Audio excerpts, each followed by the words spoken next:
جھوٹی بڑائی۔ حضرت عمر رضی اللہ تعالیٰ عنہ بحیثیت خلیفہ مدینے میں تقریر کر رہے ہیں۔ ایک شخص اٹھ کر کہتا ہے کہ خدا کی قسم، اگر ہم تمہارے اندر کوئی ٹیڑھ پائیں گے تو ہم اپنی تلوار سے اس کو سیدھا کر دیں گے۔ بظاہر یہ نہایت سخت تنقید ہے اور بڑی گستاخی کی بات ہے، مگر نہ حضرت عمر اس کو برا مانتے اور نہ سارے مجمع سے کوئی ایک شخص اٹھ کر یہ کہتا کہ تم نے ایسا کیوں کہا۔ اس طرح کے تنقیدی واقعات صحابہ کے درمیان روزانہ پیش آتے تھے۔ صحابہ کے بعد تابعین اور تبع تابعین کے زمانے میں بھی یہ صورتحال باقی رہی، مگر کبھی کسی نے اس کو برا نہ مانا۔ اگر کہا تو صرف یہ کہا کہ جو بات کہو تحقیق کے ساتھ کہو، نہ کہ بے تحقیق باتوں پر ایک دوسرے کے خلاف رائے زنی کرنے لگو۔ اس کی وجہ کیا ہے؟ اس کی وجہ صرف یہ ہے کہ وہ لوگ انسانوں کی عظمت میں نہیں جیتے تھے، بلکہ صرف ایک خدا کی عظمت میں جیتے تھے۔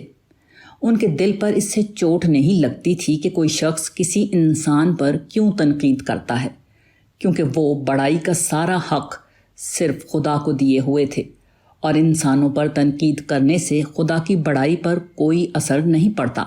اس کے برعکس موجودہ زمانے میں اگر کسی شخصیت پر تنقید کر دیجیے تو خواہ وہ تنقید کتنی ہی علمی اور تحقیقی کیوں نہ ہو، اس کے معتقدین فوراً برہم ہو جائیں گے۔ اس کی وجہ یہ ہے کہ وہ انسانوں ہی کو اپنا بڑا بنائے ہوئے ہیں، پھر وہ کیسے گوارا کر سکتے ہیں کہ ان کی بڑائی کا مینار گر جائے۔ لوگوں کا حال یہ ہے کہ نماز اور اذان میں وہ اللہ اکبر کہتے ہیں، مگر یہ صرف الفاظ ہیں جن کو لوگ زبان سے ادا کرتے ہیں، ورنہ حقیقتاً لوگ جس بڑائی میں جی رہے ہیں وہ انسان کی بڑائی ہے، نہ کہ خدا کی بڑائی۔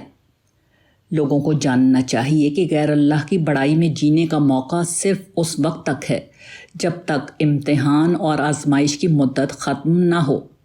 اس کے ختم ہوتے ہی اس کا موقع بھی ختم ہو جائے گا۔